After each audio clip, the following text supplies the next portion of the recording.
Nagagalit na po ang taong bayan dito. Matagal na ho ito. Ngunit ngayon lang po pumutok na ganito kasama ang imahe ng gobyerno dahil po sa mga pangyayari sa flood control. Ano pa ang ating strategy para panugutin at ikulong yung dapat makulong ng mga tiwaling opisyal? Ginigiit ko po ay gawin na namin within 60 days. Yan po yung aming ginawa sa DOJ dati at tingin ko pwede hong gawin dito. Babagsak rin sila sa ombudsman, no? And alam mo naman kung anong sentiment ng taong bayan ngayon towards corruption, towards itong mga flood control. At ako nga pag na-interview ako ngayon, wala nang good news eh. Hindi na ako tinatanong tungkol kung maganda yung ekonomiya, may investors papasok, lahat about corruption. So yan ang general sentiment ng taong bayan. At gusto rin ng accountability, no? Dapat panugutin yung dapat managot. Bilang bagong ombudsman, ano ba yung mga plano natin to address itong mga flood control issues? Especially pag papasok na ito sa ombudsman, ano pa ang ating strategy para panugutin at ikulong yung dapat makulong ng mga tiwaling opisyal? Mr. Chairman, ang opisina po ng ombudsman ngayon ay binabago po namin ang sistema sa paghawak ng kaso. Mula po sa filing, sa pagdala sa amin ng kaso, hanggat ito ay mapunta namin, madala namin sa Sandigan Bayan o sa RTC.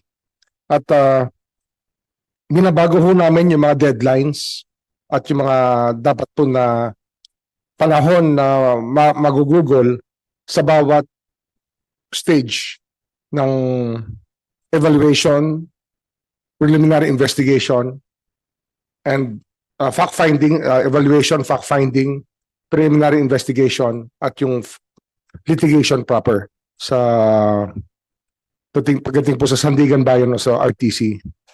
Kung dati po ay umaabot ng 1 taon, anin na buwan hanggang 1 taon ang preliminary investigation, ngayon po ang ginigiit ko po ay gawin na namin within 60 days. Yan po yung aming ginawa sa DOJ dati at tingin ko pwede hong gawin dito. Pagdating po sa fact-finding, ganoon din po. Pag nag-file po ang isang ahensya na certified na po yung mga dokumento at ang ebidensya po itatayo na sa korte sa unang tingin namin sa evaluation, ito po dinidiretso na namin ng preliminary investigation. Wala na hong fact-finding yan.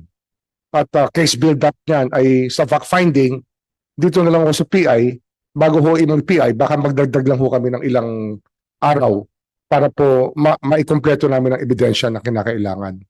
Kaya dito po, ang sinasabi ko lagi, and as I always say, the deadline is always yesterday. Yun po yung aming parang pinaka-theme ng action plan namin sa DOJ. Ganun din po rito sa Ombudsman. Kasi nga, itong problema ho ng korupsyon, hindi ho ito ngayon lang. Matagal na ho itong pinaiinisan ng taong bayan at talagang nagagalit na po ang taong bayan dito. Matagal na ho ito. Ngunit ngayon lang po pumutok na ganito kasama ang imahe ng gobyerno dahil po sa mga pangyayari sa flood control. Kaya ang plano ho rito talaga ay pabilisin ang lahat ng proseso at gawing kumpleto. Itinataas pa namin ang modicum of proof. Ang sinasabi po dyan ay probable cause. Pero dito po, gusto namin prima facie na reasonable certainty of conviction bago po kami mag-file ng kaso sa Sandigan Bayan o sa RTC.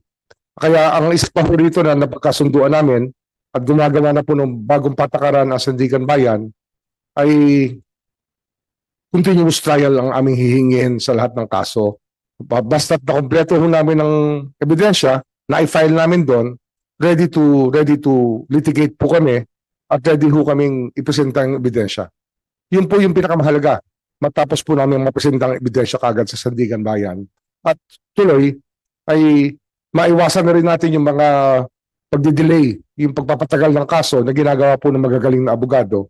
Ito po yung aming pinakikiusap sa judiciary.